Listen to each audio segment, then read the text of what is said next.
আল্লাহ রাব্বুল আলামিন বলেন, ও দুনিয়ার মানুষেরা শোনো, তোমরা যারা আমি আল্লাহর সাথে শিরিক করবে, শোনো, আমি আল্লাহর সাথে শিরিক করার কারণে তোমাদের জীবনের যত নেক আমলগুলো রয়েছে সমস্ত নেক আমলগুলো শিরিক করার কারণে বরবাদ করে দিলাম। বলি নাউজুবিল্লাহ। এজন্য আমার প্রিয় ভাইয়েরা, শিরিক এটি এমন একটি জঘন্যতম অপরাধ। কেউ যদি শিরিক করে ফেলে, যতক্ষণ পর্যন্ত তওবা না করবে ততক্ষণ পর্যন্ত আল্লাহ শিরিকের গুনাহ মাফ করবেন না। ঠিক কিনা বলেন? আল্লাহ রাব্বুল আলামিন বলেন, ইন্নাল্লাহা লা ইয়াগফিরু আন ইউশরাকা বিহি ওয়া ইয়াগফিরু মা দুনা যালিকা লিমান ইয়াশা। নিশ্চয় যারা আল্লাহর সাথে শিরিক করবে, আল্লাহর সাথে শিরিক করার কারণে তাদের এই শিরিকের গুনাহ কখনো ক্ষমা করবেন না। শিরিক ব্যতীত অন্যান্য সগীরা যে গুনাহগুলো রয়েছে এগুলো আল্লাহ পাক চাইলে সেটা তিনি ইচ্ছা করলে মাফ করে দেন, কিন্তু শিরিক এমন একটি গুনাহ যতক্ষণ পর্যন্ত বান্দা আল্লাহর কাছে অনুতপ্ত না হবে, আল্লাহর কাছে তওবা না করবে, ততক্ষণ পর্যন্ত শিরিকের গুনাহ মাফ করবেন না যিনি, তিনি কে? আমার ভাইয়েরা, হযরত লোকমান হাকিম তার সন্তানকে সর্বপ্রথম উপদেশ দিলেন, লা তুশরিক বিল্লাহ, আল্লাহর সাথে কাউকে শিরিক করো না। ঠিক কিনা বলেন? কারণ যারা শিরিক করে, শিরিক করার কারণে আল্লাহ রাব্বুল আলামিন তাদের জীবনের সমস্ত নেক আমলগুলো বরবাদ করে দেন। পরিশেষে আল্লাহ রাব্বুল আলামিন তাদেরকে তাদের ঠিকানা দিয়ে দেন জাহান্নাম। কোথায়? ইন্নাহু মান ইউশরিক বিল্লাহি ফাকাদ হারামাল্লাহু আলাইহিল জান্নাতা ওয়া মাআওয়াহুন নার। আল্লাহ রাব্বুল আলামিন বলেন, ও দুনিয়ার মানুষেরা শোনো, যারা আমি আল্লাহর সাথে শিরিক করবে, আমি আল্লাহর সাথে শিরিক করার কারণে ফাকাদ হারামাল্লাহু আলাইহিল জান্নাহ, অবশ্যই অবশ্যই আমি তার জন্য জান্নাতকে চিরস্থায়ী হারাম ঘোষণা করলাম। নাউজুবিল্লাহ। জোরে বলেন নাউজুবিল্লাহ। তাহলে শিরিক এটা কি ছোটখাটো গুনাহ? জোরে বলেন ছোট গুনাহ? হযরত লোকমান হাকিম তার সন্তানকে উপদেশ দিয়ে বলেন, লা তুশরিক বিল্লাহ, আল্লাহর সাথে শিরিক করো না। এরপরে বলেছেন, ইন্নাশ শিরকা লাযুলমুন আযীম, নিশ্চয়ই এই শিরিকের গুনাহ এমন একটি মহা গুনাহ, এই গুনাহ আল্লাহ রাব্বুল আলামিন কখনো ক্ষমা করেন না। এই গুনাহটা হচ্ছে গুনাহের মধ্যে সর্বশ্রেষ্ঠ গুনাহ। নাউজুবিল্লাহ। এজন্য হযরত লোকমান হাকিম তার সন্তানকে সর্বপ্রথম যে উপদেশ দিলেন, তাওহীদের শিক্ষা। কিসের শিক্ষা? জোরে বলেন কিসের শিক্ষা? হযরত লোকমান হাকিম তার সন্তানকে শিখাইলেন, ও আমার কলিজার টুকরা সন্তান, তোমাকে যিনি সৃষ্টি করেছেন তিনি কে? আমাদেরকে যিনি সৃষ্টি করেছেন তিনি কে? ইন্নাল হামদালিল্লাহ নাহমাদুহু ওয়া নাস্তাঈনুহু ওয়া নাস্তাগফিরুহু ওয়া ونؤمن به ونتوكل عليه ونعوذ بالله من شرور أنفسنا ومن سيئات أعمالنا، من يهده الله فلا مضل له ومن يضلل فلا هادي له، أي فلن تجد له وليا مرشدا. ونشهد أن لا إله إلا الله وحده لا شريك له، والذي لا ضد له ولا ضد له، لا مثل له ولا مثيل له ولا وزير له ولا كفيل له، لا شبه له ولا شبيه له، لا والد له ولا والد له، وهو الواحد الفرد الصمد لم يلد ولم يولد ولم يكن له كفوا أحد.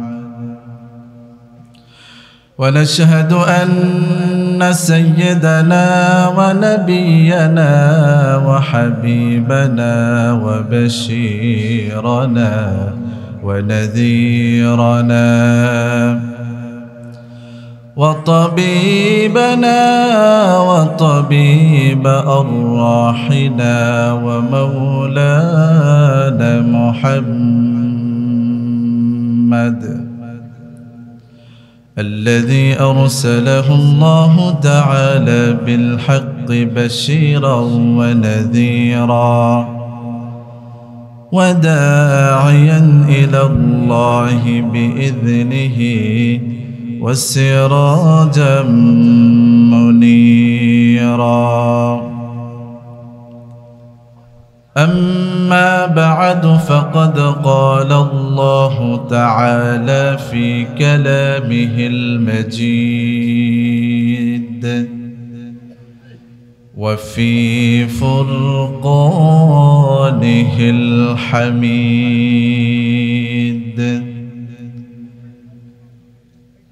أعوذ بالله من الشيطان الرجيم.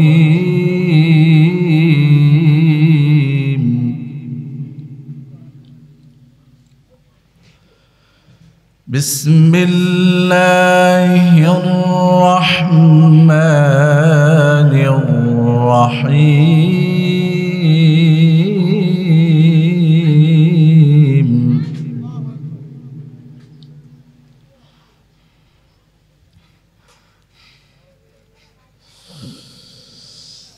ولقد آتينا لقمان الحكمة أن اشكر لله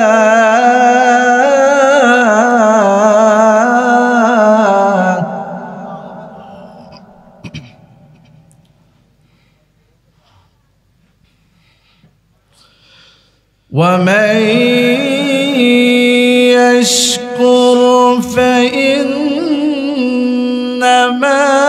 يشكر لنفسه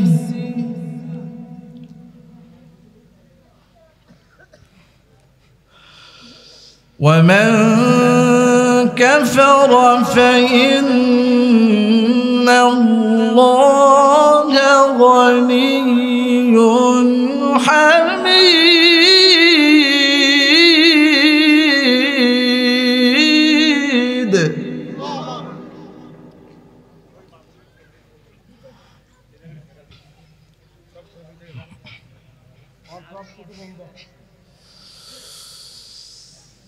وإذ قال لقمان لابنه وهو يعظه يا بني لا تشرك بالله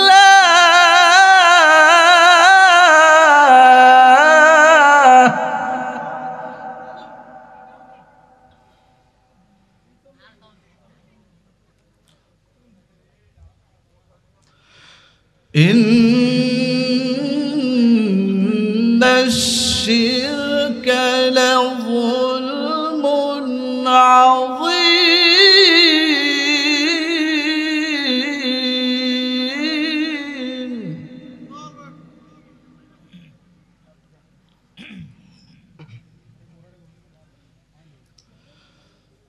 ووصينا الإنسان بوالديه حملته أمه وهنا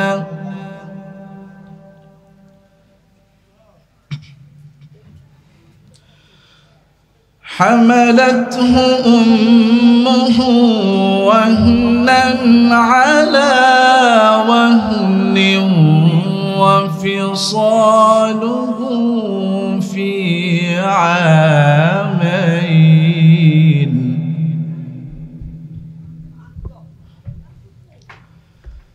وفصاله في عامين أن اشكر لي ولوالديك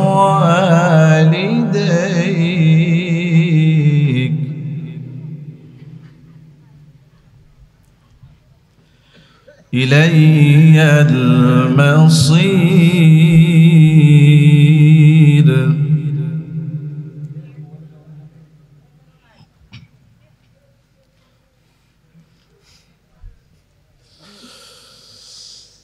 وإن جاهداك على أن تشرك بي ما ليس لك به علم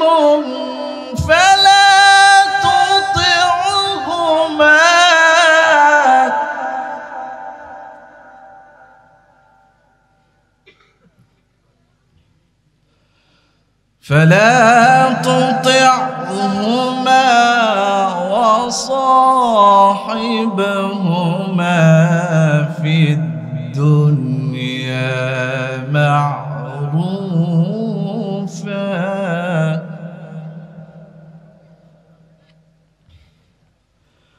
واتبع سبيل من أناب إلي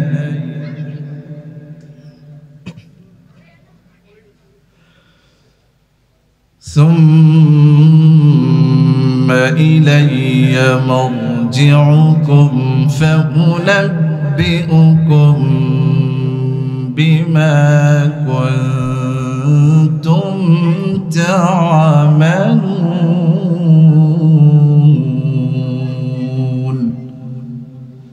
صدق الله العظيم. وقال تعالى إن الله وملائكته يصلون على النبي يا أيها الذين آمنوا صلوا عليه وسلموا تسليما شكل درود إبراهيم قولي اللهم صل على محمد وعلى آل محمد كما صليت على إبراهيم وعلى آل إبراهيم إنك حميد مجيد. اللهم بارك على محمد وعلى آل محمد كما باركت على إبراهيم وعلى آل إبراهيم إنك حميد مجيد. ربي زدني علما ربي زدني علما رب اشرح لي صدري ويسر لي أمري واحلل عقدة من لساني يفقه قولي. سبحانك لا علم لنا إلا ما علمتنا إنك أنت العليم الحكيم.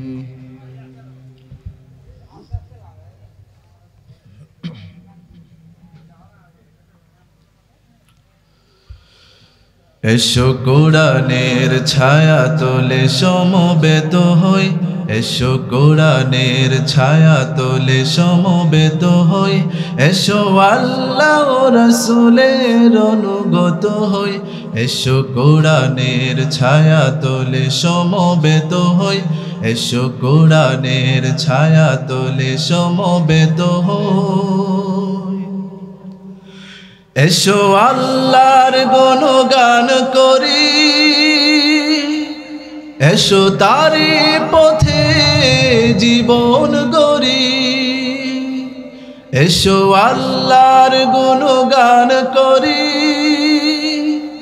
এসো তারি পথে জীবন গড়ি। আল্লাহর নাম নিলে তাতে যদি সুখ মেলে, আল্লাহর নাম নিলে তাতে যদি সুখ মেলে, কেন সেই নাম থেকে দূরে সরে রই, কেন সেই নাম থেকে দূরে সরে রই। এসো কোরআনের ছায়া তলে সমবেত হই, এসো কোরআনের ছায়া তলে সমবেত হই, এসো আল্লাহ রাসূলের অনুগত হই, এসো কোরআনের ছায়া তলে সমবেত হই, এসো কোরআনের ছায়া তলে সমবেত হই। এই কোরআনের ছায়া তলে এসে কত লোক প্রাণ দিল হেসে, এই কোরআনের ছায়া তলে এসে কত লোক প্রাণ দিল হেসে। কোরআনের ছায়া তলে সোজা পথ যদি মেলে, কোরআনের ছায়া তলে সোজা পথ যদি মেলে, কেন সেই পথ ছেড়ে ভুল পথে রই, কেন সেই পথ ছেড়ে ভুল পথে রই। এসো কোরআনের ছায়া তলে সমবেত হই, এসো কোরআনের ছায়া তলে সমবেত হই, এসো আল্লাহ রাসূলের অনুগত হই, এসো কোরআনের ছায়া তলে সমবেত হই, এসো কোরআনের ছায়া তলে সমবেত হই, এসো কোরআনের ছায়া তলে সমবেত হই।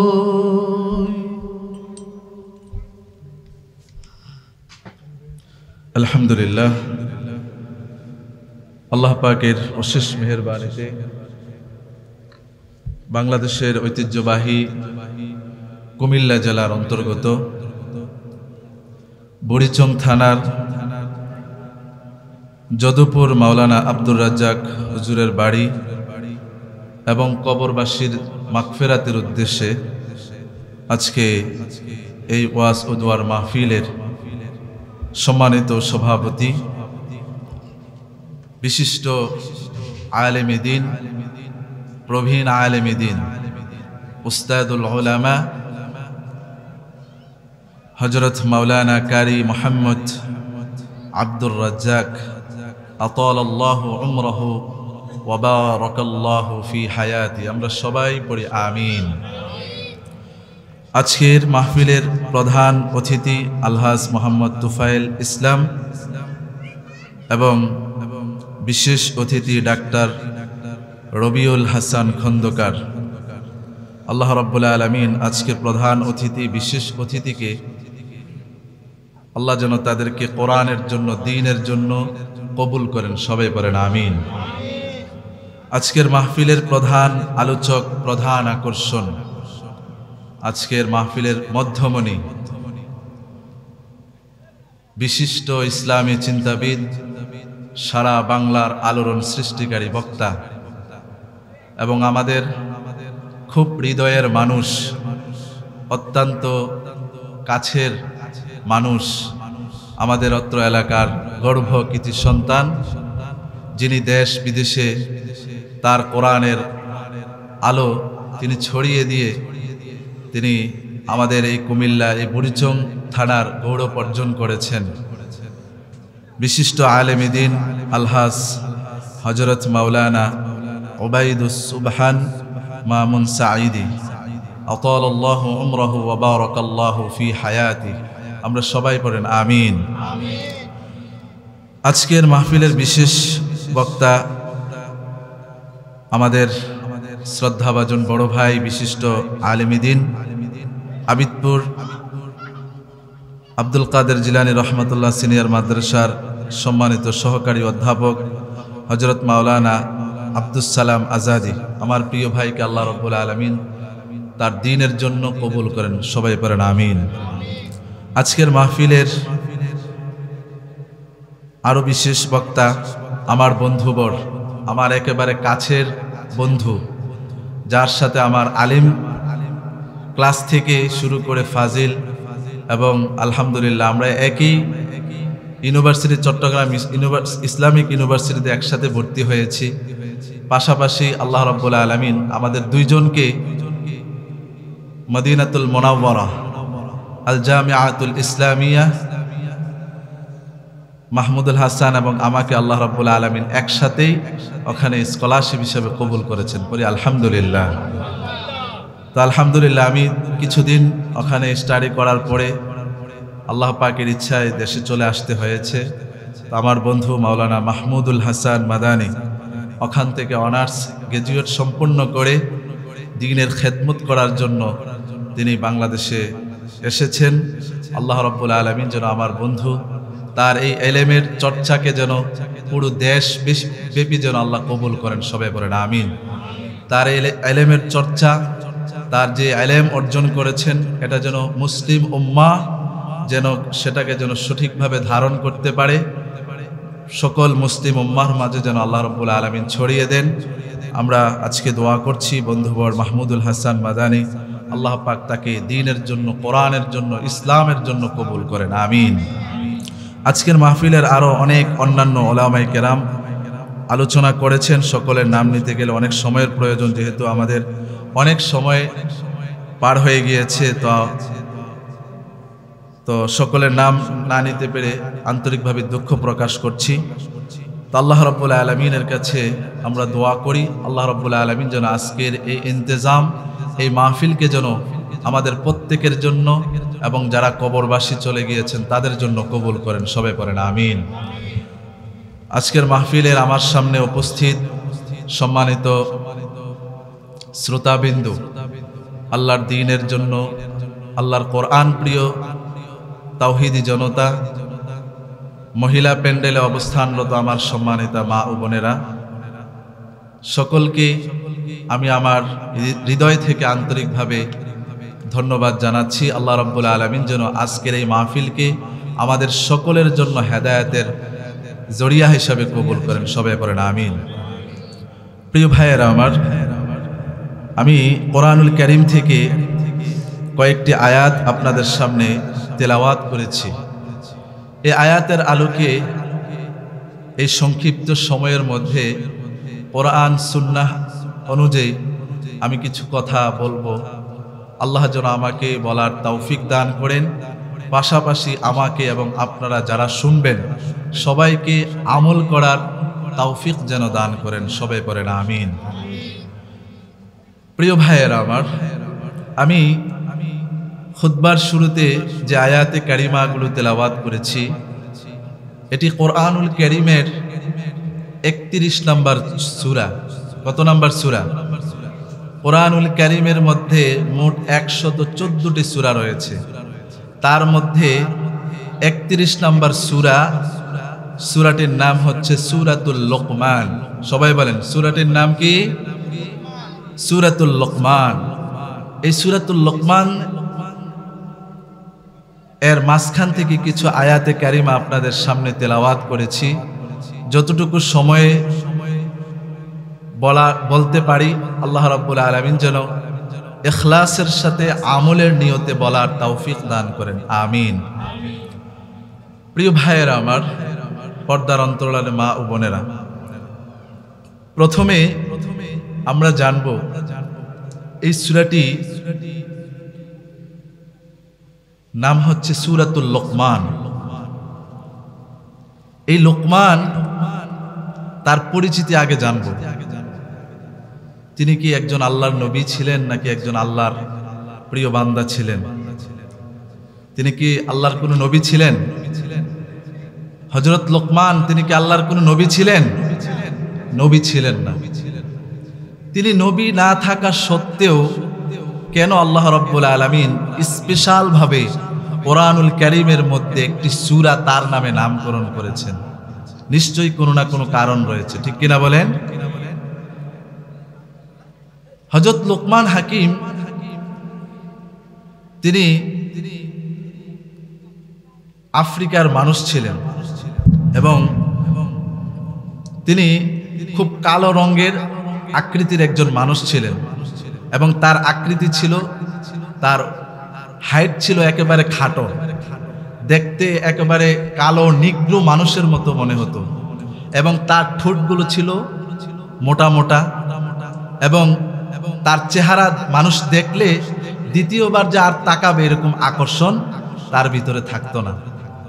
এবার চিন্তা করেন, এরকম একজন কালো নিগ্রো মানুষ এবং এত বেটে মানুষ, তার নামটা আল্লাহ রাব্বুল আলামিন কোরআনুল কারীমের মধ্যে একটি সূরা তার নামে কেন নামকরণ করেছেন? সুবহানাল্লাহ বলবেন না?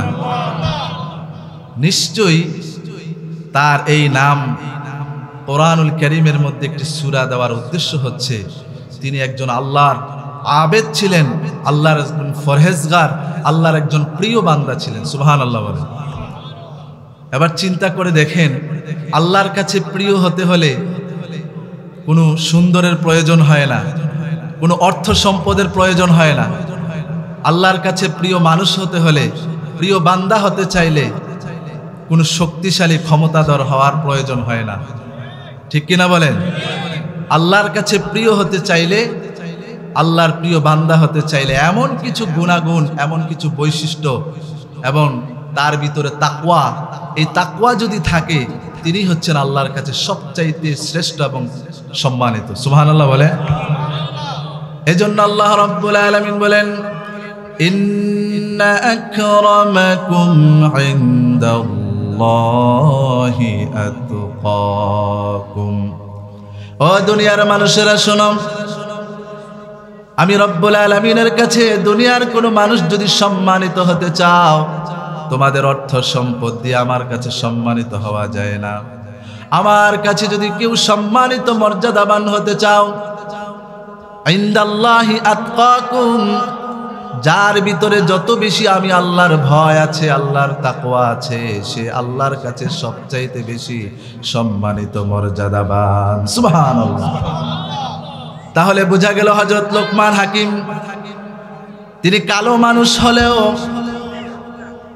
তিনি নিগ্র মানুষ হলেও, তার চেহারা সুন্দর না থাকলেও তিনি এমন তাকওয়াবান ছিলেন, এমন ফরহেজগার লোক ছিলেন, যার কারণে আল্লাহ রাব্বুল আলামিন স্পেসিফিক ভাবে কোরআনুল কারীমের মধ্যে তার নামে একটি সূরা দিয়েছেন। সেই সূরাটার নাম হচ্ছে সূরাতুল লোকমান। সুবহানাল্লাহ। আমার ভাইয়েরা, আল্লাহ রাব্বুল আলামিন হযরত লোকমান হাকিমকে তার ব্যাপারে সূরাতুল লোকমানের মধ্যে বলেছেন, ওয়ালাকাদ আতাইনা লুকমানাল হিকমাতা আনিশকুর লিল্লাহ। রব্বুল আলামিন বলেন, আমি হযরত লোকমান হাকিমকে হিকমত দান করেছি। আমার প্রিয় ভাইরা, হিকমত এটি এমন একটি বিষয়, জ্ঞান আর হিকমত কিন্তু এক নয়। জ্ঞান হচ্ছে শুধু জানার নাম, আর হিকমত হচ্ছে জানা বিষয়টাকে বিচক্ষণার সাথে অবলম্বন করার নাম হচ্ছে হিকমত। সুবহানাল্লাহ। তাহলে হযরত লোকমান হাকিম তিনি এমন একজন বিচক্ষণ মানুষ ছিলেন, তিনি এমন একজন বিচক্ষণ মানুষ ছিলেন, যার কারণে আল্লাহ রাব্বুল আলামিন তার ব্যাপারে কোরআনুল কারীমের মধ্যে এই সূরাটির নামকরণ করেছেন। সুবহানাল্লাহ বলেন। তিনি এমন একজন বিচক্ষণ মানুষ ছিলেন, তিনি পেশায় ছিলেন একজন রাখাল ছিলেন। কি ছিলেন? রাখাল ছিলেন। তিনি ছাগল চড়াতেন। হযরত লোকমান হাকিম যখন তিনি কথা বলতেন, তার বিচক্ষণতা মানুষ দেখে বিমুগ্ধ হয়ে যেত, এবং তার সাথে যেই সমস্ত কর্মচারীরা থাকতো তারা মন্ত্রমুগ্ধের মতো হয়ে হযরত লোকমান হাকিমের কথাগুলো শ্রবণ করতেন। সুবহানাল্লাহ বলেন। এজন্য আল্লাহ রাব্বুল আলামিন বলেন, ওয়ালাকাদ আতাইনা লুকমানাল হিকমাতা আনিশকুর লিল্লাহ। আল্লাহ রাব্বুল আলামিন বলেন, অবশ্যই অবশ্যই আমি হযরত লোকমানকে হিকমত দান করেছি। কি দান করেছি? হিকমত। হিকমত এটি এমন একটি গুরুত্বপূর্ণ বিষয়, এই হিকমত যাকে তাকে আল্লাহ রাব্বুল আলামিন দেন না। যার উপর আল্লাহ রাব্বুল আলামিন সন্তুষ্ট থাকেন, যার উপর আল্লাহ রাব্বুল আলামিন দয়া করেন, মায়া করেন, তাকে আল্লাহ রাব্বুল আলামিন হিকমত দান করেন। সুবহানাল্লাহ। মানুষদেরকে আল্লাহ রাব্বুল আলামিন জ্ঞান দান করেন, কিন্তু হিকমত এটা সবার ভাগ্যে জোটে না, ঠিক কিনা বলেন? জ্ঞান হচ্ছে আপনি যে কোনো একটা বিষয় আপনি জানলেন। ধরেন নামাজ, নামাজ আমাদেরকে 5 ওয়াক্ত পড়তে হয়, এটা আমরা সবাই জানি না? এই যে জানার নামটা হচ্ছে ইলম। 5 ওয়াক্ত নামাজ আমাকে, আপনাকে, সবাইকে পড়তে হবে, কিন্তু এই 5 ওয়াক্ত নামাজ, ফজরের নামাজ কিভাবে পড়তে হবে, জোহরের নামাজ কিভাবে পড়তে হবে, এরকম কোন নিয়ম কানুন আছে না নাই? নাকি শুধু রুকু সেজদা দিলেই মানে অনবরত ইচ্ছা মতো পড়লেই হবে? হবে না। এই যে নামাজ আমাকে পড়তে হবে, এটা হচ্ছে ইলম, জানার নাম। কিন্তু নামাজটাকে আমাকে কিভাবে পড়তে হবে, কিভাবে রুকু দিতে হবে, কিভাবে সেজদা দিতে হবে, সেজদায় গিয়ে কি পড়তে হবে, সেজদা থেকে উঠার পরে কি পড়তে হবে, এই যে এই বিষয়গুলো জানিয়ে হিকমত সহকারে এই যে নামাজটাকে পরিপূর্ণভাবে আদায় করার নাম হচ্ছে হিকমত। সুবহানাল্লাহ বলেন। হযরত লোকমান হাকিমকে আল্লাহ রাব্বুল আলামিন এমন কিছু হিকমত দিয়েছেন, যেই হিকমতের কারণে আল্লাহ রাব্বুল আলামিন তার নামে এই সূরাটি নাজিল করেছেন, এবং তার এমন কিছু হিকমত উপদেশ ছিল তার সন্তানের প্রতি, যার এই উপদেশগুলো আল্লাহ রাব্বুল আলামিন সূরাতুল লোকমানের মধ্যে একটার পর একটা আয়াতের মধ্যে এই উপদেশগুলো দান করেছেন। সুবহানাল্লাহ। এজন্য আমার প্রিয় ভাইয়েরা, হিকমত এটা চাইলে মানুষ অর্জন করতে পারে না। হিকমত যিনি দান করেন তিনি কে? এই হিকমত আল্লাহ রাব্বুল আলামিনের পক্ষ থেকে অনেক বড় নিয়ামত। আল্লাহ রাব্বুল আলামিন হযরত লোকমানকে হিকমত দান করে বলেছেন, ওয়া মান ইয়াশকুর ফাইন্নামা ইয়াশকুরু লিনাফসি। আল্লাহ রাব্বুল আলামিন বলেন, ওয়ালাকাদ আতাইনা লুকমানাল হিকমাতা আনিশকুর লিল্লাহ। হিকমত দান করার পর হযরত লোকমান হাকিমকে বললেন, হে লোকমান, তোমাকে আমি হিকমত দান করেছি, এই হিকমত দেওয়ার কারণে তুমি এখন কার শুকরিয়া আদায় করো? জোরে বলেন, কার শুকরিয়া? আনিশকুর লিল্লাহ, তুমি আল্লাহর শুকরিয়া আদায় করো। সুবহানাল্লাহ বলেন। আমার প্রিয় ভাইয়েরা, যে ব্যক্তি আল্লাহর শুকরিয়া আদায় করে, আল্লাহর শুকরিয়া আদায় করলে যিনি নিয়ামত বাড়িয়ে দেন তিনি কে? রব্বুল আলামিন বলেন, লা ইন শাকারতুম লা আযীদান্নাকুম ওয়া লা ইন কাফারতুম ইন্না আযাবি লাশাদীদ। ও দুনিয়ার মানুষেরা শোনো, তোমরা যদি আমি আল্লাহর নিয়ামতের শুকরিয়া যদি আদায় করো, তোমাদেরকে আমি যেই নিয়ামতগুলো দিয়েছি ওই নিয়ামতগুলো শুকরিয়া যদি তোমরা আদায় করতে পারো, তাহলে আমি রব্বুল আলামিন তোমাদের নিয়ামতগুলোকে আরো বহুগুণে বাড়িয়ে দিব। সুবহানাল্লাহ। ওয়ালা ইন কাফারতুম ইন্না আযাবি লাশাদীদ। আর যদি তোমরা আমার শুকরিয়া আদায় না করো, যেই নিয়ামতগুলো দিয়েছি নিয়ামতের শুকরিয়া যদি যথাযথভাবে পালন না করো, তাহলে তোমাদের নিয়ামতের পরিবর্তে তোমাদের জন্য আযাব আর গজব ব্যবস্থা করেছি। নাউযুবিল্লাহ। ওয়ালা ইন কাফারতুম ইন্না আযাবি লাশাদীদ। যারা আমার এই নিয়ামত পাওয়ার পরে যারা নাশকর করবে, তাদের জন্য কঠিন শাস্তির ব্যবস্থা যিনি রেখেছেন তিনি কে? এজন্য আমার প্রিয় ভাইয়েরা, আল্লাহ রাব্বুল আলামিন যিনি আমাদেরকে নিয়ামত দিয়েছেন, এই জন্য আল্লাহর প্রশংসা করা দরকার আছে না নাই?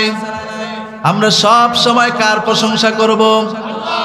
প্রশংসা সবই কেবল তোমারি, প্রশংসা সবই কেবল তোমারি, রব্বুল আলামিন। দয়ালু মেহেরবান করুণায় ফুরান, দয়ালু মেহেরবান করুণায় ফুরান, আর কেহ নাই তুমি মালিক শেষ বিচারের দিন, শেষ বিচারের দিন। প্রশংসা সবই কেবল তোমারি, রব্বুল আলামিন। দয়ালু মেহেরবান করুণায় ফুরান, আর কেহ নাই, তুমি মালিক শেষ বিচারের দিন, শেষ বিচারের দিন। ঠিক কিনা বলেন? এজন্য আমাদেরকে প্রশংসা করতে হবে কার? লোকমান হাকিম প্রশংসা করেছে কার? হযরত লোকমান হাকিমকে যখন আল্লাহ রাব্বুল আলামিন হিকমত দান করেছেন, হিকমত দান করার পরে আল্লাহ রাব্বুল আলামিন বলেছেন, তোমাকে হিকমতের নামক যে নিয়ামত দিয়েছি, নিয়ামতের শুকরিয়া আদায় করো। এরপরে আয়াতের মধ্যে আল্লাহ রাব্বুল আলামিন বলেন, ওয়া মান ইয়াশকুর ফাইন্নামা ইয়াশকুরু লিনাফসি, যে ব্যক্তি আল্লাহর জন্য শুকরিয়া আদায় করে, যে ব্যক্তি শুকরিয়া আদায় করে, সে যেন তার নিজের জন্য শুকরিয়া আদায় করলো। সুবহানাল্লাহ। আমরা যদি আল্লাহর শুকরিয়া আদায় করি, আল্লাহ বলছেন না, সে যেন তার নিজের প্রতি নিজে শুকরিয়া আদায় করলো। সুবহানাল্লাহ বলেন। তাহলে শুকরিয়া আদায় করলে লাভ না লস? জোরে বলেন, লাভ না লস? এজন্য আমাদেরকে শুকরিয়া আদায় করতে হবে। হযরত লোকমান হাকিম, তাকে আল্লাহ রাব্বুল আলামিন হিকমত দান করেছেন। এই হিকমত যাকে তাকে আল্লাহ রাব্বুল আলামিন দেন না, ইউতিল হিকমাতা মান ইয়াশা, যাকে আল্লাহ ইচ্ছা করেন তাকে হিকমত দান করেন। যে ব্যক্তিকে আল্লাহ তাআলা হিকমত দান করেন, তার মতো রহমত প্রাপ্ত বান্দা, সৌভাগ্যবান বান্দা পৃথিবীর মধ্যে আর কেউ নাই। ঠিক কিনা বলেন? এজন্য প্রিয় ভাইয়েরা, হযরত লোকমান হাকিম তিনি একজন হিকমতওয়ালা লোক ছিলেন। এরপরের আয়াত থেকে হযরত লোকমান হাকিম তার সন্তানকে অনেকগুলো ওসিয়ত করে দিয়েছেন। এখানে প্রায় 10টি ওসিয়তের কথা বলা হয়েছে। পরের আয়াত থেকে শুরু করে প্রায় 10টি ওসিয়ত তার সন্তানের জন্য এমন কিছু চমৎকার চমৎকার উপদেশ দিয়েছেন, যেই উপদেশগুলো আল্লাহ রাব্বুল আলামিনের কাছে এতটাই পছন্দ হয়েছে, যার কারণে আল্লাহ রাব্বুল আলামিন হযরত লোকমান হাকিমের এই উপদেশগুলো একটার পর একটা কোরআনুল কারীমের মধ্যে তুলে দিয়েছেন। পড়ে আল্লাহু আকবার।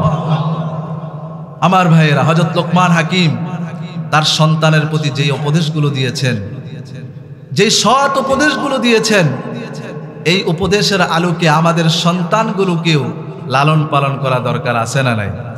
জোরে বলেন, আছে না নাই? আজকে আমাদের সন্তানগুলো আমাদের অবাধ্য হয়ে যাচ্ছে। আজকে আমাদের সন্তানগুলো টেন্ডারবাজ হচ্ছে। আজকে আমাদের সন্তানগুলো দুর্নীতিবাজ হচ্ছে। আজকে আমাদের সন্তানগুলো চাঁদাবাজ হচ্ছে। ঠিক কিনা বলেন? হযরত লোকমান হাকিম যেই উপদেশগুলো তার সন্তানকে দিয়েছেন, এই সন্তানের এই উপদেশের আলোকে যদি আমাদের সন্তানদেরকে যদি গড়ে তুলতে পারি, তাহলে আল্লাহর কসম করে বলি, এই আমাদের সন্তানগুলো কখনো টেন্ডারবাজের সাথে সম্পৃক্ত থাকবে না। ঠিক কিনা বলেন? কখনো অন্যায়ের সাথে তারা সম্পর্কিত থাকবে না।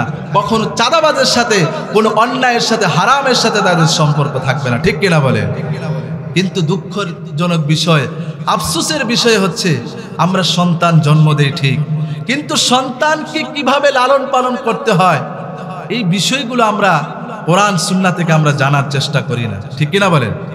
অনেকে সন্তান জন্ম দিয়েছে, তারপরে সন্তান কোন পথে গেল না গেল বাবা মার খোঁজখবর নাই। ঠিক কিনা বলেন? বাবা মা থাকে একদিকে, সন্তান দেয় আরেক দিকে। এরকম আছে না নাই? জোরে বলেন, আছে না নাই? এজন্য প্রিয় ভাইয়েরা, আমরা আমাদের সন্তানগুলোকে আদর্শ সন্তান, নেক সন্তান হিসেবে গড়ে তুলতে চাই কি চাই না? এজন্য হযরত লোকমান হাকিম যে উপদেশের আলোকে তার সন্তানকে গড়ে তুলেছেন, আমরাও যদি সেই উপদেশের আলোকে আমাদের সন্তানগুলোকে গড়ে তুলতে পারি, তাহলে আমাদের সন্তানগুলোকে নেককার সন্তান হিসেবে যিনি বাড়িয়ে দিবেন তিনি কে? আমার প্রিয় ভাইয়েরা, হযরত লোকমান হাকিম তার সন্তানকে যে চমৎকার চমৎকার ওসিয়তগুলো দিয়েছেন, এই অল্প সময়ের মধ্যে আমি যতটুকু পারি ততটুকু আমরা আলোচনা করার চেষ্টা করব, পড়ি ইনশাআল্লাহ। আমার ভাইয়েরা, হযরত লোকমান হাকিম তার সন্তানকে 1 নম্বর উপদেশ দিয়েছেন। 1 নম্বর উপদেশ দিয়েছেন, وَإِذْ قَالَ لُقْمَانُ لِابْنِهِ وَهُوَ يَعِظُهُ يَا بُنَيَّ لَا تُشْرِكْ بِاللَّهِ। হযরত লোকমান হাকিম তার কলিজার টুকরা সন্তানকে প্রথম উপদেশ দিলেন, ইয়া বুনাইয়া, হে আমার কলিজার টুকরা সন্তান, লা তুশরিক বিল্লাহ, দুনিয়াতে কাউকে তুমি আল্লাহর সাথে শিরিক করো না। হযরত লোকমান হাকিম এই আয়াতের মাধ্যমে, এই উপদেশের মাধ্যমে তার সন্তানকে প্রথমে তাওহীদের শিক্ষা দিয়েছেন। কিসের শিক্ষা? জোরে বলেন, কিসের শিক্ষা? তাওহীদের শিক্ষা দিয়েছেন, একত্ববাদের শিক্ষা দিয়েছেন। আমাদের রব কয়জন? সবাই বলেন, আমাদের রব কয়জন? কুল হুয়াল্লাহু আহাদ আল্লাহুস সামাদ লাম ইয়ালিদ ওয়া লাম ইউলাদ ওয়া লাম ইয়াকুল লাহু কুফুয়ান আহাদ। আল্লাহ রাব্বুল আলামিন এই সূরার মধ্যে তার একত্ববাদের স্বীকৃতি দিয়েছেন। হযরত লোকমান হাকিম তার সন্তানকে বললেন, লা তুশরিক বিল্লাহ। ও আমার কলিজার টুকরা সন্তান, যে আল্লাহ তোমাকে সৃষ্টি করেছে, যে আল্লাহ তোমাকে খাওয়াইয়েছে, যে আল্লাহ তোমাকে বড় করেছে, ওই আল্লাহর সাথে খবরদার কখনো শিরিক করো না। কারণ ইন্নাশ শিরকা লাযুলমুন আযীম, শিরিকের মতো বড় গুনাহ, শিরিকের মতো মহাপাপ আর কোনো গুনাহ হতে পারে। আমার ভাইয়েরা, শিরিক এটি এমন একটি জঘন্যতম অপরাধ, যে কেউ যদি শিরিক করে, আল্লাহর সাথে শিরিক করে ফেলে, আল্লাহ রাব্বুল আলামিন তার জীবনের সমস্ত নেক আমলগুলোকে বরবাদ করে দিবেন। আল্লাহ রাব্বুল আলামিন বলেন, লা ইন আশরাকতা লা ইয়াহবাতান্না আমালুকা ওয়া লা তাকুনান্না মিনাল খাসিরিন। বলি আল্লাহু আকবার। আল্লাহ রাব্বুল আলামিন বলেন, ও দুনিয়ার মানুষেরা শোনো, তোমরা যারা আমি আল্লাহর সাথে শিরিক করবে, শোনো, আমি আল্লাহর সাথে শিরিক করার কারণে তোমাদের জীবনের যত নেক আমলগুলো রয়েছে, সমস্ত নেক আমলগুলো শিরিক করার কারণে বরবাদ করে দিলাম। বলি নাউজুবিল্লাহ। এজন্য আমার প্রিয় ভাইয়েরা, শিরিক এটি এমন একটি জঘন্যতম অপরাধ। কেউ যদি শিরিক করে ফেলে, যতক্ষণ পর্যন্ত তওবা না করবে, ততক্ষণ পর্যন্ত আল্লাহ শিরিকের গুনাহ মাফ করবেন না। ঠিক কিনা বলেন? আল্লাহ রাব্বুল আলামিন বলেন, ইন্নাল্লাহা লা ইয়াগফিরু আন ইউশরাকা বিহি ওয়া ইয়াগফিরু মা দুনা যালিকা লিমান ইয়াশা। নিশ্চয় যারা আল্লাহর সাথে শিরিক করবে, আল্লাহর সাথে শিরিক করার কারণে তাদের এই শিরিকের গুনাহ কখনো ক্ষমা করবেন না। শিরিক ব্যতীত অন্যান্য সগীরা যে গুনাহগুলো রয়েছে, এগুলো আল্লাহ পাক চাইলে সেটা তিনি ইচ্ছা করলে মাফ করে দেন। কিন্তু শিরিক এমন একটি গুনাহ, যতক্ষণ পর্যন্ত বান্দা আল্লাহর কাছে অনুতপ্ত না হবে, আল্লাহর কাছে তওবা না করবে, ততক্ষণ পর্যন্ত শিরিকের গুনাহ মাফ করবেন না যিনি, তিনি কে? আমার ভাইয়েরা, হযরত লোকমান হাকিম তার সন্তানকে সর্বপ্রথম উপদেশ দিলেন, লা তুশরিক বিল্লাহ, আল্লাহর সাথে কাউকে শিরিক করো না। ঠিক কিনা বলেন? কারণ যারা শিরিক করে, শিরিক করার কারণে আল্লাহ রাব্বুল আলামিন তাদের জীবনের সমস্ত নেক আমলগুলো বরবাদ করে দেন। পরিশেষে আল্লাহ রাব্বুল আলামিন তাদেরকে তাদের ঠিকানা দিয়ে দেন জাহান্নাম। কোথায়? ইন্নাহু মান ইউশরিক বিল্লাহি ফাকাদ হারামাল্লাহু আলাইহিল জান্নাতা ওয়া মাআওয়াহুন নার। আল্লাহ রাব্বুল আলামিন বলেন, ও দুনিয়ার মানুষেরা শোনো, যারা আমি আল্লাহর সাথে শিরিক করবে, আমি আল্লাহর সাথে শিরিক করার কারণে ফাকাদ হারামাল্লাহু আলাইহিল জান্নাহ, অবশ্যই অবশ্যই আমি তার জন্য জান্নাতকে চিরস্থায়ী হারাম ঘোষণা করলাম। নাউজুবিল্লাহ। জোরে বলেন নাউজুবিল্লাহ। তাহলে শিরিক এটা কি ছোটখাটো গুনাহ? জোরে বলেন ছোট গুনাহ? হযরত লোকমান হাকিম তার সন্তানকে উপদেশ দিয়ে বলেন, লা তুশরিক বিল্লাহ, আল্লাহর সাথে শিরিক করো না। এরপরে বলেছেন, ইন্নাশ শিরকা লাযুলমুন আযীম, নিশ্চয়ই এই শিরিকের গুনাহ এমন একটি মহা গুনাহ, এই গুনাহ আল্লাহ রাব্বুল আলামিন কখনো ক্ষমা করেন না। এই গুনাহটা হচ্ছে গুনাহের মধ্যে সর্বশ্রেষ্ঠ গুনাহ। নাউজুবিল্লাহ। এজন্য হযরত লোকমান হাকিম তার সন্তানকে সর্বপ্রথম যে উপদেশ দিলেন, তাওহীদের শিক্ষা। কিসের শিক্ষা? জোরে বলেন, কিসের শিক্ষা? হযরত লোকমান হাকিম তার সন্তানকে শিখাইলেন, ও আমার কলিজার টুকরা সন্তান, তোমাকে যিনি সৃষ্টি করেছেন তিনি কে? আমাদেরকে যিনি সৃষ্টি করেছেন তিনি কে? আল্লাহ আমার রব। এই রবি আমার সব। সবাই পড়েন, আল্লাহ আমার রব, এই রবি আমার সব। দমে দমে তনু মনে তারি অনুভব, দমে দমে তনু মনে তারি অনুভব। আল্লাহ আমার রব, এই রবি আমার সব। আল্লাহ আমার রব, এই রবি আমার সব। ঠিক কিনা বলেন? হযরত লোকমান হাকিম তার সন্তানকে উপদেশ দিলেন, ও আমার কলিজার টুকরা সন্তান, এই দুনিয়াতে আল্লাহ রাব্বুল আলামিন তোমাকে অনেক মায়া করে তোমাকে মায়ের গর্ভে সৃষ্টি করেছেন। যে আল্লাহ তোমাকে সৃষ্টি করেছেন, ওই আল্লাহ ছাড়া এই পৃথিবীর মধ্যে আর কেউ তোমার ইলাহ হতে পারে না। ঠিক কিনা বলেন? আমাদের রব কয়জন? আমাদের প্রভু কয়জন? আমাদের নবী কয়জন? হযরত লোকমান হাকিম সর্বপ্রথম তার কলিজার টুকরা সন্তানকে এই তাওহীদের শিক্ষা দিয়েছেন। আমরাও যদি আমাদের সন্তানগুলোকে সর্বপ্রথম এই তাওহীদের শিক্ষা দিতে পারি, তাহলে আমাদের সন্তানগুলো কখনো শিরিক কাজ করতে পারবে না। ঠিক কিনা বলেন? আমাদের সন্তানগুলোকে যদি ছোট্টবেলা থেকে তাওহীদের শিক্ষা দিতে পারি, এই সন্তানগুলো কখনো বড় হয়ে মাজারে গিয়ে সেজদা দিতে পারবে না। ঠিক কিনা বলেন? যারা আমাদের সন্তানগুলোকে তাওহীদের শিক্ষা সঠিকভাবে না দেয়, একটা সময় দেখা যায় এই সন্তানগুলো বড় হয়ে ওই মাজারে গিয়ে সেজদা দেয়, মাজারে যিনি শুয়ে আছেন তার কাছে গিয়ে মাথা নত করে। এরকম আছে না নাই? জোরে বলেন, আছে না নাই? হযরত লোকমান হাকিম তার সন্তানকে শিখালেন, ও আমার বাবা, কলিজার টুকরা সন্তান, তুমি আল্লাহর সাথে কাউকে শিরিক করো না। আল্লাহর সাথে শিরিক করলে তোমার পুরাটা জীবনকে বরবাদ করে দিবেন তিনি কে? ও আমার কলিজার টুকরা সন্তান, তাহলে হযরত লোকমান হাকিম তার কলিজার টুকরা সন্তানকে সর্বপ্রথম উপদেশ দিলেন, তার সন্তান যেন আল্লাহর সাথে শিরিক না করে। সর্বপ্রথম তাওহীদের শিক্ষা দিয়েছেন, এরপরে 2 নাম্বার শিক্ষা দিয়েছেন। আল্লাহ রাব্বুল আলামিন বলেন, ওয়া ওয়াসাইনাল ইনসানা বিওয়ালিদাইহি হামালাতুহু উম্মুহু ওয়াহনান আলা ওয়াহনিন ওয়া ফিসালুহু ফি আমাইনি আনিশকুর লি ওয়া লিওয়ালিদাইক। সুবহানাল্লাহ বলেন। হযরত লোকমান হাকিম সর্বপ্রথম চিনালেন কাকে? হযরত লোকমান হাকিম সর্বপ্রথম তার সন্তানকে আল্লাহকে চিনাইলেন।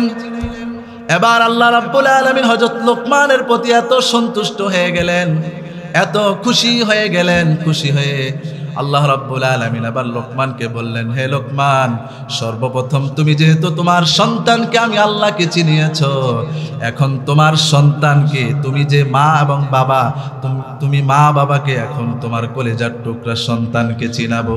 সুবহানাল্লাহ। আল্লাহ রাব্বুল আলামিন বলেন, সর্বপ্রথম তোমার সন্তানকে যে আমি রবকে চিনিয়েছো, আমি রব এতটা সন্তুষ্ট হয়েছি, খুশি হয়েছি, এখন আমি তোমাকে চিনাবো। তুমি যে বাবা, তোমার বাবার কি করণীয় রয়েছে, সন্তান তার বাবার প্রতি কি দায়িত্ব রয়েছে, এই কথাটা আমি এখন সন্তানকে চিনাবো। সুবহানাল্লাহ বলেন। হযরত লোকমান হাকিম তার সন্তানকে বলেন, ওয়াসাইনাল ইনসানা বিওয়ালিদাইহি, ও আমার কলিজার টুকরা সন্তান, খবরদার তোমার মা বাবার সাথে তুমি খারাপ ব্যবহার করো না। মা বাবার সাথে ইহসান করো, মা বাবার সাথে সৎ আচরণ করো, মা বাবার সাথে কখনো কঠোর কথা বলো না, মা বাবার সাথে নরম হৃদয় দিয়ে কথা বলো। সুবহানাল্লাহ। হযরত লোকমান হাকিম তার সন্তানকে 2 নম্বর উপদেশ দিলেন, ও আমার কলিজার টুকরা সন্তান, যেই মা বাবার কারণে আজকে পৃথিবীতে এসেছো, যেই মা বাবার কারণে আজকে এত সুন্দর পৃথিবীর আলো বাতাস তুমি গ্রহণ করছো, ওই মা বাবাকে ভুলে যেও না, ওই মা বাবার সাথে খারাপ ব্যবহার করো না, ওই মা বাবার সাথে সৎ আচরণ করো। সুবহানাল্লাহ। আমার প্রিয় ভাইয়েরা, আমাদের অনেক সন্তান রয়েছেন, তারা মা বাবার সাথে খারাপ ব্যবহার করে। এরকম আছে না নাই? জোরে বলেন, এরকম আছে না নাই? আমার প্রিয় ভাইয়েরা, যেই মা বাবা তার সন্তান মা বাবাকে গালি দেয়, মা বাবার সাথে খারাপ ব্যবহার করে, মা বাবাকে উফ শব্দটা ব্যবহার করে, মা বাবাকে গালিগালাজ করে, মা বাবাকে কষ্ট দিয়ে কথা বলে, ওই সন্তানের মতো নাফরমান সন্তান আল্লাহর এই জমিনে আর কেউ হতে পারে না। ঠিক কিনা বলেন? আমার প্রিয় ভাইয়েরা, একজন মা একজন বাবা কত কষ্ট একটা সন্তানের জন্য করে, ঠিক কিনা বলেন? আমরা যারা বাবা হয়েছি তারা আমরাই এখন এই বিষয়টা অনুধাবন করতে পারি। একটা সন্তান লালন পালন করা একজন মা এবং বাবার যে কত বড় কষ্ট, ঠিক কিনা বলেন? একজন মা একজন বাবা একজন সন্তান লালন পালন করতে গিয়ে যত ত্যাগ কষ্ট স্বীকার করে, পৃথিবীতে অন্য কোনো মানুষ এত ত্যাগ কষ্ট স্বীকার করে না, একমাত্র আমাদের মা বাবারাই এই কষ্ট ত্যাগ স্বীকার করে, ঠিক কিনা বলেন? এজন্য হযরত লোকমান হাকিম তার সন্তানকে 2 নাম্বার উপদেশ দিলেন, ওয়াসাইনাল ইনসানা বিওয়ালিদাইহি হাবালাতুহু উম্মুহু ওয়াহনান আলা ওয়াহনিন ওয়া ফিসালুহু ফি আমাইন। পড়ি আল্লাহু আকবার। হযরত লোকমান হাকিম তার সন্তানকে বললেন, খবরদার মা বাবার সাথে খারাপ ব্যবহার করো না। হামালাতুহু উম্মুহু ওয়াহনান আলা ওয়াহান, কারণ এই মা তোমার জন্য একটার পর একটা কষ্ট ত্যাগ স্বীকার করেছে। কারণ আমরা জানি একজন মা এই সন্তানকে গর্ভধারণ থেকে শুরু করে একেবারে বাচ্চাকে লালন পালন করা পর্যন্ত একজন মা কত কষ্ট করে থাকে, ঠিক কিনা বলেন? এজন্য আল্লাহ রাব্বুল আলামিন বলেন, হামালাতহু উম্মুহু ওয়াহনান আলা ওয়াহনিন ওয়া ফিসালুহু ফি আমাইন। এই মা তোমার জন্য একটার পর একটা কষ্ট সহ্য করে। আমার প্রিয় ভাইয়েরা, আপনারা একটু চিন্তা করে দেখেন, এই যে আমরা দুনিয়াতে এসেছি, আমরা কি এমনি এমনি এসেছি? জোরে বলেন, এমনি এমনি এসে পড়েছি? সর্বপ্রথম আমাদের মায়ের পেটের ভিতরে 10 মাস 10 দিন মায়ের পেটের ভিতরে আমাদেরকে থাকতে হয়েছে, কথা বলেন ঠিক কিনা? এই যে 10 মাস 10 দিন মায়ের পেটে আমরা ছিলাম, এই কষ্ট যিনি ভোগ করেছেন তিনি হচ্ছেন মা, ঠিক কিনা বলেন? এরপরে যখন এই 10 মাস 10 দিন অতিক্রম করার পরে যখন আমরা এই দুনিয়াতে আগমন করেছি, এই দুনিয়ার আলো বাতাস আমরা গ্রহণ করেছি, মায়ের পেট থেকে যখন আমরা ভূমিষ্ঠ হয়েছি, ওই ভূমিষ্ঠ বাবা করেছেন নাকি মা করেছেন? জোরে বলেন, মা করেছেন নাকি বাবা করেছেন? মা করেছেন। কারণ একটা সন্তান 10 মাস পেটে ধারণ করা কত কষ্টের একজন মা বুঝতে পারে। এই 10 মাস 10 দিন গর্ভে ধারণ করার পরে যখন প্রসব বেদনা শুরু হয়ে যায়, এই প্রসব বেদনার মাধ্যমে দুনিয়াতে সন্তান আগমন করে। ওই প্রসব বেদনার সময় এত ব্যথা সহ্য কষ্ট ভোগ করেছেন আমাদের মা। পৃথিবীতে কোনো মানুষ এত কষ্ট ভোগ করার ক্ষমতা নাই, সুবহানাল্লাহ। আমার ভাইয়েরা, বিজ্ঞান বলেছেন একজন সুস্থ মানুষ তার শরীরের মধ্যে ব্যথা সহ্য করার মতো ধারণ ক্ষমতা হচ্ছে 40 থেকে 45 ইউনিট। কত? 40 থেকে 45 ইউনিট পর্যন্ত ব্যথা সহ্য করার মতো ক্ষমতা থাকে। কিন্তু একজন মা যখন সন্তানকে ভূমিষ্ঠ করে, সন্তানকে যখন ডেলিভারি করে, বিজ্ঞান বলেছেন ওই সময় মায়ের এই প্রসব বেদনা, ওই সময় মায়ের এই কষ্টের যন্ত্রণা এত বেশি বেড়ে যায়। মায়ের এই কষ্টের বেদনা, এই মায়ের এই কষ্টের যন্ত্রণা শুধু 45 পর্যন্ত থাকে না, মায়ের এই কষ্টের বেদনা 50 থেকে 57 ইউনিট পর্যন্ত ব্যথা বেড়ে যায়। আল্লাহু আকবার। এই সন্তান জন্মগ্রহণ করার সময় মাকে এই ব্যথা সহ্য করার মতো যিনি ক্ষমতা দিয়েছেন তিনি কে? এজন্য আল্লাহ রাব্বুল আলামিন বলেন, খবরদার মায়ের সাথে তোমরা খারাপ ব্যবহার করো না। মা যখন সন্তানকে ভূমিষ্ঠ করার পরে আমরা যার বুক থেকে আমরা দুধ পান করি 2 বছর, তিনি কে? জোরে বলেন, তিনি কে? ওয়াফিসালুহু ফি আমাইন। 2 বছর সন্তান মায়ের বুক থেকে দুধ পান করে, আর এই দুধ পান করার কারণে সন্তান আস্তে আস্তে করে সে সুন্দর করে বড় হয়। কমপক্ষে 2 বছর একজন মা তার সন্তানকে, কলিজার টুকরা সন্তানকে দুধ খাওয়াতে হয়, ঠিক কিনা বলেন? আমার ভাইয়েরা, একজন মা 10 মাস 10 দিন পেটে ধারণ করার পরে, প্রসব বেদনার পরে এত কষ্ট সহ্য করার পরে আবার 2 বছর ওই মায়ের বুক থেকে সন্তানকে দুধ পান করান, ওই মায়ের কখনো ঋণকে আমরা শোধ করতে পারবো? জোরে বলেন পারবো? আমার ভাইয়েরা, এই জন্য আল্লাহ রাব্বুল আলামিন বলেছেন, খবরদার মায়ের সাথে তোমরা খারাপ আচরণ করো না। কারণ যেই মা তোমাদেরকে ছোট্টবেলায় এক ঢুক দুধ তোমাকে পান করিয়েছে, এই এক ঢুক দুধ এর ঋণ তুমি কখনো শোধ করতে পারবে না, ঠিক কিনা বলে? মায়ের একদার দুধের দাম কাটিয়া দিলেও চাম, পাপস বানাইলেও ঋণের সুদ হবে না। এমন ধরধি ভবে কেউ রবে না আমার মা, মা গো, ঠিক কিনা বলেন? আমার প্রিয় ভাইয়েরা, এজন্য আল্লাহ রাব্বুল আলামিন বলেন, ইম্মা ইয়াবলুগান্না ইনদাকাল কিবরা আহাদুহুমা আও কিলাহুমা ফালা তাকুল লাহুমা উফ ওয়ালা তানহারহুমা ওয়া কুল লাহুমা কওলান কারীমা।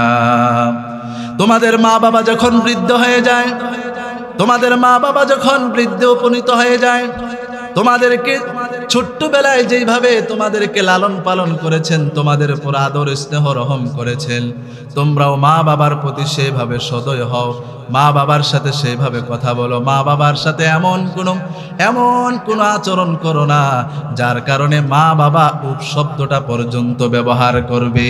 সুবহানাল্লাহ, কতটুকু কঠিন কথা আল্লাহ রাব্বুল আলামিন এখানে বলছেন, ফালা তাকুল লাহুমা উফ, খবরদার মা বাবার সাথে উফ শব্দটা পর্যন্ত তোমরা ব্যবহার করো না। আর আজকে আমরা পুরা কপাল সন্তান, মা বাবাকে গালি দেই, এরকম আছে না নাই? এরকম অবাধ্য সন্তান আছে না নাই? আমি মনে করি এরকম অবাধ্য সন্তানের পিছনে মা বাবাই দায়ী, ঠিক কিনা বলেন? এই মা বাবা যদি ছোট্টবেলা থেকে সন্তানকে যদি তাওহীদের শিক্ষা দিতে পারতো, দ্বীনের শিক্ষা যদি তাকে সঠিকভাবে দিতে পারতো, তাহলে এই সন্তান কখনো মায়ের চেহারার দিকে, বাবার চেহারার দিকে তাকিয়ে চোখ রাঙিয়ে কথা বলার দুঃসাহস পেত না, ঠিক কিনা বলে? এজন্য প্রিয় ভাইয়েরা, প্রিয় বাবারা, আমরা যারা বাবারা আছি, পর্দার অন্তরালে ফ্যান্ডেলে যারা মারা আছেন, আমাদের সন্তানকে আদর্শ হিসাবে গঠন করার জন্য আমাদের মা বাবার নৈতিক দায়িত্ব। শুধু সন্তান জন্ম দিলেই হবে না, সন্তানকে শিখাইতে হবে, বাবা এটা হালাল, এটা হারাম, এটা তোমার জন্য করা ভালো, এটা করা তোমার জন্য খারাপ, এটা করলে আল্লাহ খুশি হন, এটা করলে আল্লাহ নারাজ হন, এবং এটা করা আমরা মুসলমানদের জন্য ঠিক। এই যে ঠিক বেঠিক, এইগুলো হালাল হারাম, এগুলো আমাদের সন্তানগুলোকে চিনানোর দরকার আছে না নাই? জোরে বলেন আছে না নাই? আজকে আমাদের সন্তানগুলোকে এই শিক্ষাগুলো ছোট্টবেলা থেকে না দেওয়ার কারণে আজকে আমরা সন্তানদেরকে ছোট্টবেলা যেভাবে তাদেরকে যেভাবে ইচ্ছা সেভাবে ছেড়ে দিয়েছি, বড় হওয়ার পরে এই সন্তানগুলো আমাদেরকে বৃদ্ধাশ্রমে পাঠায়, ঠিক কিনা বলেন? কথা বলেন ঠিক কিনা? আজকে বৃদ্ধাশ্রমে যান, সেখানে দেখবেন কত টাকাওয়ালা, কত ব্যারিস্টার, কত মন্ত্রী মিনিস্টারের মা বাবারা সেখানে বৃদ্ধাশ্রমে তারা সেখানে আশ্রয় গ্রহণ করছে। আপনি খবর নিয়ে দেখেন, তার এই সন্তানকে লালন পালন করার জন্য তার জীবনের কত কষ্ট ত্যাগ স্বীকার করেছে। দুনিয়ার এই শিক্ষার জন্য মা বাবা কত কষ্ট ত্যাগ স্বীকার করেছে, কিন্তু কোরআন শিখার জন্য, দ্বীন এবং নৈতিকতা শিখানোর জন্য মা বাবা চেষ্টা করে নাই, যার কারণে তাদের কপালে এই বৃদ্ধাশ্রম জুটেছে, ঠিক কিনা বলে? আজকে যদি তাদের এই সন্তানগুলোকে নৈতিক শিক্ষা দিত, দ্বীনি শিক্ষা দিত, দ্বীনি শিক্ষা দেওয়ার পরে, কোরআন শিখার পরে তার সন্তান হোক ব্যারিস্টার, হোক জজ, হোক আইনজীবী, হোক ইঞ্জিনিয়ার, ডাক্তার হোক, কোনো সমস্যা আছে? যেই সন্তান ছোট্টবেলায় তার মায়ের কাছ থেকে, বাবার কাছ থেকে কোরআনের সঠিক নৈতিক শিক্ষা যে পাবে, সে বড় হওয়ার পরে ডাক্তার হলেও সে মানবতার ডাক্তার হবে, ঠিক কিনা বলে? কিন্তু যে সন্তানকে মা বাবা ছোটবেলায় কোরআন শিক্ষা দেয় নাই, হাদিস শিক্ষা দেয় নাই, দ্বীনি শিক্ষা দেয় নাই, সে বড় হওয়ার পরে ডাক্তার হলেও সে মানবতার ডাক্তার হতে পারে না, সে কসাই ডাক্তার হয়, ঠিক কিনা বলে? এজন্য আপনারা দেখবেন হসপিটালগুলো গেলে দেখবেন এক একজন ডাক্তারের কত ভিজিট, এবং সেখানে গরিব মানুষ, কত অসহায় মানুষ কাতর হয়ে সেখানে যায়। 100 টাকা ভিজিট কমানোর মতো তারা কমাইতে চায় না, এরকম আছে না নাই? তার ভিতরে যদি এরকম নৈতিক শিক্ষা থাকতো, তার ভিতরে যদি আল্লাহর ভয় থাকতো, আল্লাহর ভয়টা যদি তার ভিতরে ছোট্টবেলা থেকে তার মা এবং বাবা যদি শিখিয়ে দিত, তাহলে সে ডাক্তার হওয়ার পরেও সে মানুষের জন্য, মানুষের কল্যাণের জন্য চিন্তা করতো। ঠিক কিনা বলে? এজন্য আল্লাহ রাব্বুল আলামিন বলেন, খবরদার মা বাবার সাথে তোমরা খারাপ ব্যবহার করো না, মায়ের সাথে তোমরা খারাপ ব্যবহার করো না, কারণ এই মা হচ্ছে তোমার জন্য শ্রেষ্ঠ নেয়ামত, মা বাবা হচ্ছে তোমার জন্য সবচাইতে বড় নেয়ামত। এই নেয়ামত যারা হারিয়েছে তারা আমরা বুঝতে পেরেছি। কথা বলেন ঠিক কিনা? ও গো মা, তুমি এই ধরনের শ্রেষ্ঠ নেয়ামত, তোমারই পদতলে রয়েছে জান্নাত। ও গো মা, তুমি এই ধরনের শ্রেষ্ঠ নেয়ামত, তোমারই পদতলে রয়েছে জান্নাত। ঠিক কিনা বলেন? এজন্য মায়ের খেদমত যদি আপনি করতে পারেন, মা বাবার সন্তুষ্ট যদি আপনি করতে পারেন, রাসূল বলেছেন হুমা জান্নাতুকা ওয়া হুমা নারুকা। যে ব্যক্তি মা বাবার খেদমত করে মা বাবার সন্তুষ্ট অর্জন করতে পারবে, মা বাবার সন্তুষ্ট অর্জন করার কারণে আল্লাহ রাব্বুল আলামিন তার জন্য জান্নাত দান করে দিবেন। সুবহানাল্লাহ। ওয়া হুমা নারুকা। যেই সন্তান মা বাবা পাওয়ার পরেও মা বাবার অবাধ্য হয়েছে, মা বাবার কথা শোনে নাই, মা বাবাকে খুশি করতে পারে নাই, মা বাবাকে সন্তুষ্ট করতে পারে নাই, মা বাবাকে সন্তুষ্ট না করতে পারার কারণে আল্লাহ রাব্বুল আলামিন আরশ আজিম থেকে অসন্তুষ্ট হয়ে গিয়েছেন, যার কারণে আল্লাহ রাব্বুল আলামিন ওই মা বাবা তার জন্য জাহান্নামে যাওয়ার কারণ হয়ে যায়। সুবহানাল্লাহ। এজন্য আমার প্রিয় ভাইয়েরা, হযরত লোকমান হাকিম তার সন্তানকে 2 নম্বর উপদেশ দিলেন, ও আমার সন্তান, আল্লাহর সাথে শিরিক করো না। 2 নম্বর শিক্ষা দিয়েছেন, তুমি তোমার মা বাবার সাথে ভালো ব্যবহার করো, কারণ মা বাবার সাথে ভালো ব্যবহার করলে যিনি আমাদেরকে জান্নাত দান করবেন তিনি কে? এরপরে 3 নম্বর শিক্ষা হচ্ছে, হযরত লোকমান হাকিম তার সন্তানকে বললেন, ইয়া বুনাইয়া ইন্নাহা ইন তাকু মিসকালা হাববাতিন মিন খারদালিন فتكن في صخرة أو في السماوات أو في الأرض يأتي بها الله سبحان الله বলেন। হযরত লোকমান হাকিম তার সন্তানকে বললেন, ইয়া বুনাইয়া, হে আমার কলিজার টুকরা সন্তান, ইন্নাহা ইন তাকু মিসকালা হাববাতিন মিন খারদালিন ফাতাকুন ফি সাখরা আও ফিস সামাওয়াতি আও ফিল আরদি ইয়াতি বিহা আল্লাহ। আকাশ এবং জমিনের ভিতরে তুমি যেখানে লুকিয়ে লুকিয়ে ছোট্ট একটা গুনাহ করো না কেন, যাররা পরিমাণ যদি গুনাহ করো, ওই গুনাহের খবর যিনি আরশ আজিম থেকে জানেন তিনি কে? তাহলে এই আয়াত থেকে হযরত লোকমান হাকিম তার সন্তানকে যে উপদেশ দিলেন, তাকওয়ার শিক্ষা। কিসের শিক্ষা? আল্লাহর হযরত লোকমান হাকিম তার সন্তানকে বললেন, আমার কলিজার টুকরা সন্তান, তুমি দুনিয়াতে যা কিছু করো না কেন, মানুষকে ফাঁকি দিয়ে, তোমার মা বাবাকে ফাঁকি দিয়ে তুমি যত অন্যায় করো না কেন, গোপনে গোপনে গুনাহ করো না কেন, দুনিয়ার কোনো মানুষ কেউ জানুক বা না জানুক, একজন জানেন, তিনি কে? কিরামান কাতিবিনা ইয়ালামুনা মা তাফআলুন। ওরে আল্লাহু আকবার। আল্লাহ রাব্বুল আলামিন বলেন, আমি মানুষের 2 কাঁধের মধ্যে 2 জন ফেরেশতা নির্ধারণ করেছি। একজন ফেরেশতা তার আমলনামাগুলো, নেক আমলগুলো লিপিবদ্ধ করে, আরেকজন ফেরেশতা তার যেই বদ আমলগুলো রয়েছে, গুনাহগুলো রয়েছে, এই গুনাহগুলো বাম কাঁধের ফেরেশতারা সেটা গ্রহণ করে লিপিবদ্ধ করে। এজন্য আল্লাহ রাব্বুল আলামিন বলেন, কিরামান কাতিবিন ইয়ালামুনা মা তাফআলুন। 2 জন ফেরেশতা তোমার 2 কাঁধের মধ্যে রয়েছে, তোমরা যা কিছু করো না কেন তারা সেইগুলো খবর রাখে। ঠিক কিনা বলেন? এজন্য হযরত লোকমান হাকিম তার সন্তানকে 3 নাম্বার উপদেশ দিলেন, তাকওয়ার শিক্ষা। কিসের শিক্ষা?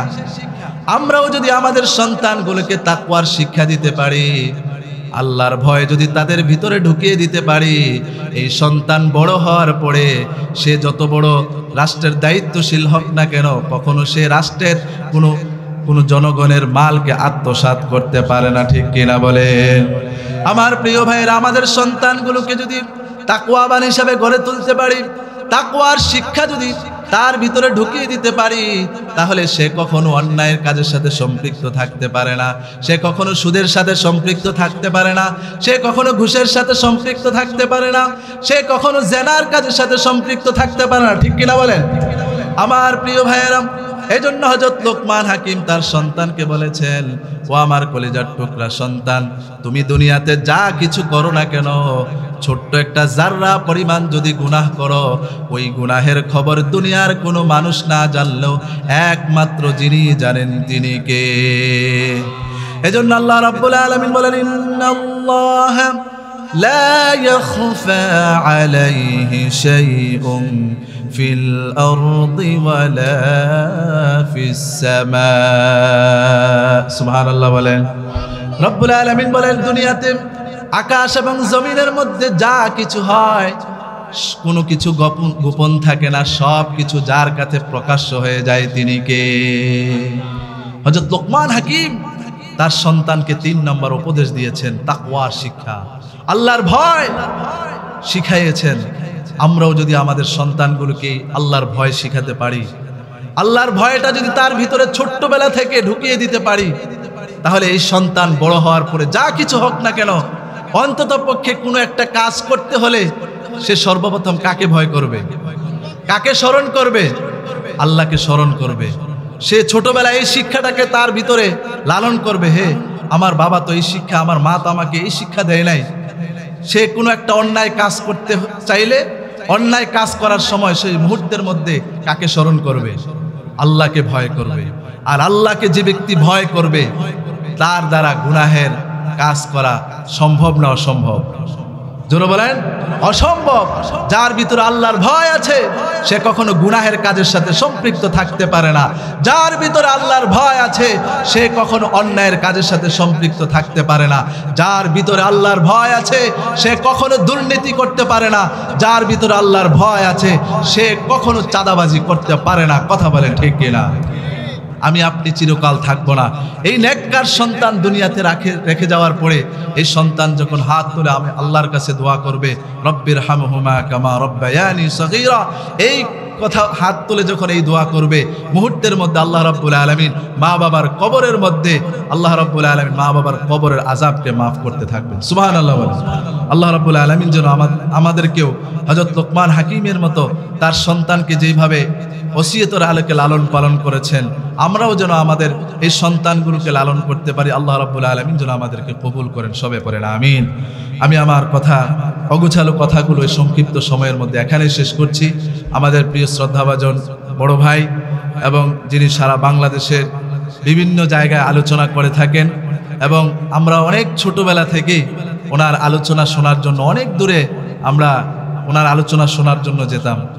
আলহামদুলিল্লাহ, আজকের মাহফিলের সম্মানিত মধ্যমণি, আমাদের অত্র এলাকার গর্ভের কৃতি সন্তান হযরত মাওলানা উবাইদুস সুবহান মামুন সাঈদী হাফিজাহুল্লাহ, আল্লাহ রাব্বুল আলামিন আমাদের এই শ্রদ্ধাভাজন বড় ভাইকে যেন সুস্থতার সাথে দীর্ঘ নেক হায়াত দারাজ করেন। সবাই পড়েন আমিন। তার এই দ্বীনি কাজগুলোকে যেন আল্লাহ রাব্বুল আলামিন গোটা বিশ্বময় ছড়িয়ে আল্লাহ যেন তার এই দ্বীনের কাজের উসিলায় দুনিয়া এবং আখিরাতে যেন পরিপূর্ণ কামিয়াব দান করেন। সবাই পড়েন আমিন। হাদা মা ইনদাল্লাহ আলাইহি তাওয়াক্কালতু ওয়া ইলাইহি উনীব। আসসালামু আলাইকুম ওয়া রাহমাতুল্লাহি ওয়া বারাকাতুহু।